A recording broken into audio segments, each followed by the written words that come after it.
ವೇದಗಳು ಅರಣ್ಯಗಳಿದ್ದಂತೆ, ಉಪನಿಷತ್ಗಳು ಹೂವುಗಳಿದ್ದಂತೆ ಮತ್ತು ಭಗವದ್ಗೀತೆಯು ಹೂಮಾಲೆ ಇದ್ದಂತೆ.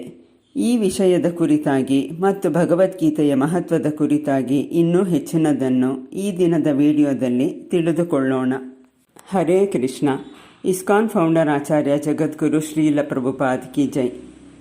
ಶ್ರೀಲ ವೇದವ್ಯಾಸರು ಹೀಗೆ ವರ್ಣಿಸುತ್ತಾರೆ: 4 ವೇದಗಳು ಅರಣ್ಯಗಳಿದ್ದಂತೆ, ಉಪನಿಷತ್ಗಳು ಹೂವುಗಳಿದ್ದಂತೆ ಮತ್ತು ಈ ಎಲ್ಲ ಉಪನಿಷತ್ಗಳನ್ನು ಒಟ್ಟಾಗಿ ಸೇರಿಸಿದರೆ, ಅಂದರೆ ಈ ಹೂವುಗಳಿಂದ ಒಂದು ಮಾಲೆಯನ್ನು ಮಾಡಿದರೆ ಆ ಹೂಮಾಲೆಯನ್ನು ಗೀತೋಪನಿಷತ್ ಅಂದರೆ ಭಗವದ್ಗೀತೆಗೆ ಹೋಲಿಸಲಾಗಿದೆ. ಅರಣ್ಯದಲ್ಲಿ ಫಲಗಳನ್ನು ಮತ್ತು ಸುಂದರವಾದ ಹೂವುಗಳನ್ನು ಹೊಂದಿರುವ ಗಿಡಮರಗಳು, ನದಿಗಳು, ಬೆಟ್ಟಗಳು, ಪಕ್ಷಿ, ಪ್ರಾಣಿಗಳಿರುತ್ತವೆ.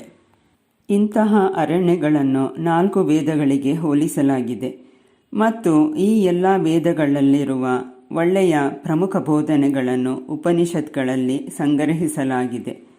ಅಂದರೆ ಉಪನಿಷತ್ಗಳು ವೇದಗಳ ಅನರ್ಘ್ಯ ರತ್ನಗಳಾಗಿವೆ.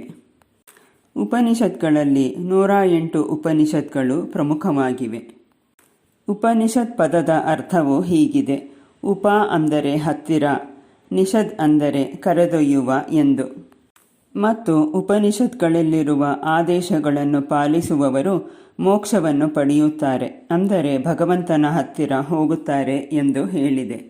ಇಲ್ಲಿ ಈ ಉಪನಿಷತ್ಗಳನ್ನು ಹೂವುಗಳಿಗೆ ಹೋಲಿಸಲಾಗಿದೆ ಮತ್ತು ಈ ಹೂಗಳಿಂದ ಮಾಡಿದ ಹೂಮಾಲೆಯನ್ನು ಭಗವದ್ಗೀತೆಗೆ ಹೋಲಿಸಲಾಗಿದೆ.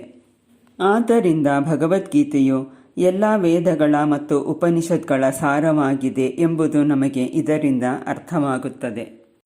ಮತ್ತು ಈ ಕಲಿಯುಗದಲ್ಲಿ ನಮಗೆ ಎಲ್ಲ ವೇದಗಳನ್ನು ಮತ್ತು ಉಪನಿಷತ್ಗಳನ್ನು ಅಧ್ಯಯನ ಮಾಡುವಷ್ಟು ಸಮಯವಿಲ್ಲ ಮತ್ತು ಅವುಗಳನ್ನು ಅರ್ಥ ಮಾಡಿಕೊಳ್ಳುವಷ್ಟು ಬುದ್ಧಿಶಕ್ತಿಯೂ ಇಲ್ಲ.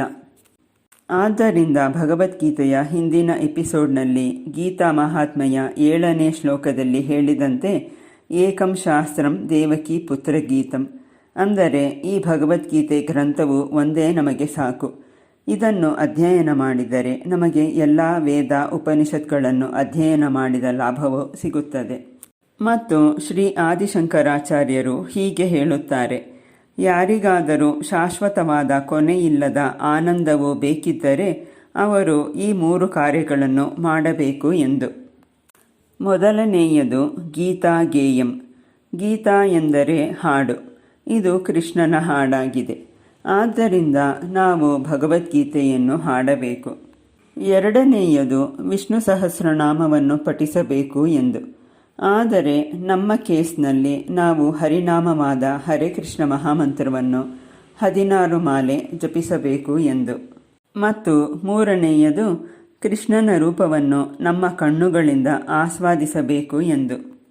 ಮುಂದಿನ ಎಪಿಸೋಡ್ನಲ್ಲಿ ಭಗವದ್ಗೀತೆಯು ಏಕೆ ತುಂಬ ವಿಶೇಷವಾದುದಾಗಿದೆ ಎಂಬುದನ್ನು ತಿಳಿದುಕೊಳ್ಳೋಣ. ಹರೇ ಕೃಷ್ಣ.